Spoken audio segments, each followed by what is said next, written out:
আসসালামু আলাইকুম ভিউয়ার্স, আপনারা দেখছেন গ্যাজেট কোড। থাম্বনেল দেখে এতক্ষণ বুঝে গেছেন আমরা আজকে কি নিয়ে আলোচনা করব। ভিডিওর পুরোটা সময় ধরে আমি রনি থাকবো আপনাদের সাথে। চলুন দেরি না করে শুরু করা যাক। আজকে আমাদের ভিডিওতে কোনো স্পন্সর নেই, এই উপলক্ষে সাবস্ক্রাইব বাটনে একটা ক্লিক করতে পারেন। 55,000 টাকার আশেপাশের বাজেটে অনেকেই ভালো একটি পিসি বিল্ড করতে চান, কিন্তু আপনাদের মধ্যে থাকে নানা কনফিউশন। আজকে আমরা এই ভিডিওতে আপনাদের সেই কনফিউশন দূর করার চেষ্টা করব।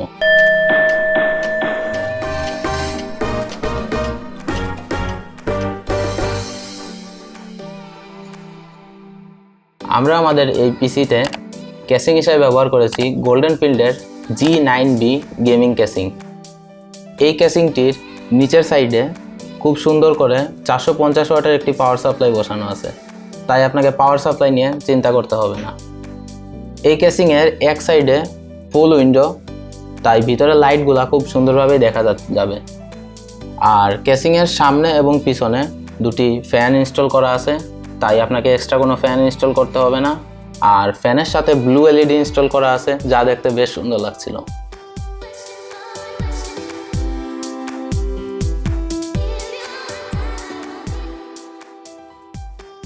বাই দ্য ওয়ে, আমাদের ভিডিও সম্পর্কে কোনো অভিযোগ বা মতামত থাকলে আপনারা কমেন্টস বক্সে জানাতে পারেন। এতে আমাদের পরবর্তী ভিডিওগুলো ডেভেলপ করতে সুবিধা হবে। এতে আমরা মাদারবোর্ড হিসেবে ব্যবহার করেছি MSI B450M A Max মাদারবোর্ডটি।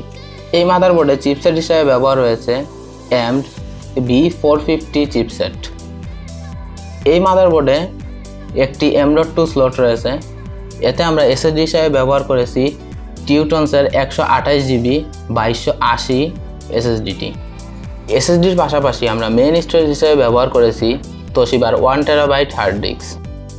এতে আপনারা ডুয়াল চ্যানেল র্যাম ব্যবহার করতে পারবেন। দুটি র্যাম স্লট আছে এই মাদারবোর্ডটিতে।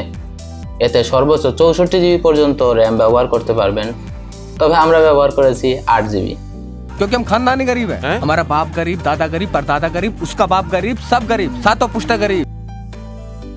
আমরা এখানে Corsair ভেঞ্জিন্সের 8GB 8GB DDR4 RAM use করেছি। আপনারা চাইলে 8GB ছাড়া র্যামটাও ইউজ করতে পারেন। 8GBর কারণে এটার দাম একটু বেশি পড়বে। আর 8GBতে তেমন কোনো অ্যাডভান্টেজ নেই, দুইটা র্যামের স্পিড সমান পাবেন, 3200 মেগাহার্টজ দুইটা র্যামের স্পিড। খালি 8GBর কারণে ওইটার দাম একটু বেশি পড়বে। আমরা 8GBটা ইউজ করেছি। আপনারা যদি একটু কমের মধ্যে চান তাহলে 8GB ছাড়াটাই সাজেস্ট করব। এতে একটি করে HDMI, DVI এবং ল্যান কেবলের পোর্ট রয়েছে। এর আপার ফ্রন্ট এবং ব্যাক সাইডে টোটাল 9টি USB পোর্ট পেয়ে যাবেন।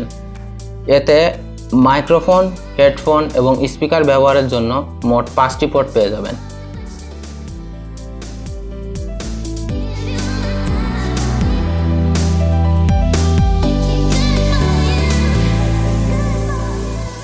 এতে আমরা প্রসেসর হিসেবে ব্যবহার করেছি AMD Ryzen 5 3400G প্রসেসরটি। এর বেস ক্লক স্পিড 3.7 GHz।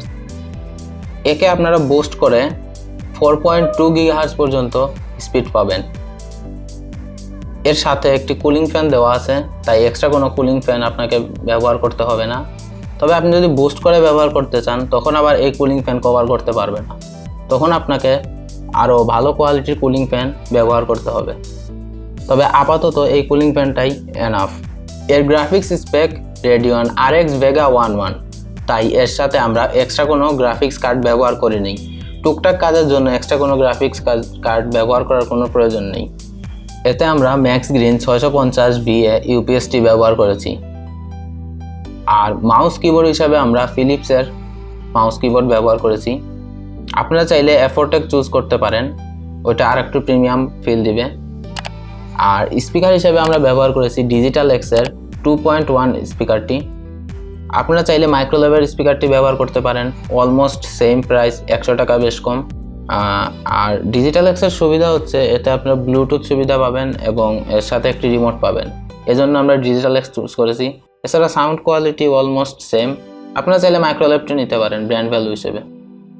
আমরা মনিটর হিসেবে চুজ করেছি এলজি 21.5 ইঞ্চির মনিটরটি। অন্যান্য ব্র্যান্ডের মনিটরের তুলনায় এলজির এই মনিটরটির কালার আমাদের কাছে বেশি ন্যাচারাল মনে হয়েছে। তাছাড়া এই মনিটরের 3 দিকে বেজেল নেই বললেই চলে, একদিকে আছে তাও অল্প। এই মনিটরে অন্যান্য ব্র্যান্ডের মনিটরের তুলনায় অনেক বেশি পোর্ট পাবেন, আর ব্র্যান্ড ভ্যালু হিসেবে তাই আমরা এলজিকে চুজ করেছি। এখন আসি কনক্লুশনে। আপনারা যদি বাজেট আর একটু বাড়াতে পারেন তাহলে MSI মডার্ন ম্যাক্স মাদারবোর্ডটি দেখতে পারেন। ওইটা আর একটু আপডেট আর কি, র্যাম স্লট 4টা পাবেন, তাছাড়া বুস্ট স্পিড আর একটু ভালো পাবেন ওইটা থেকে, আর অনেক ফ্যাসিলিটিস ভালো পাবেন। আর আমরা এই পিসিটা বিল্ড করার সময় চেষ্টা করেছি ইন্টারনাল জিনিসগুলা একটু হেভি নিতে, তাই আমরা ক্যাসিং, মাউস, কিবোর্ড এগুলা অত একটা ভালো নেইনি। আপনারা চাইলে বাজেট বাড়িয়ে আর একটু ভালো ক্যাসিং, মাউস, কিবোর্ড এগুলা নিতে পারেন। ভিডিওটি ভালো লাগলে একটি লাইক দিবেন এবং আপনাদের কোনো কিছু জানার থাকলে কমেন্টস বক্সে কমেন্ট করবেন, আমরা আপনার কমেন্টসের রিপ্লাই দেওয়ার চেষ্টা করব। আর আমাদের আগের ভিডিওগুলো দেখে আসার আমন্ত্রণ রইল এবং এরকম আরও ভিডিও পেতে সাবস্ক্রাইব করে আমাদের সাথেই থাকুন।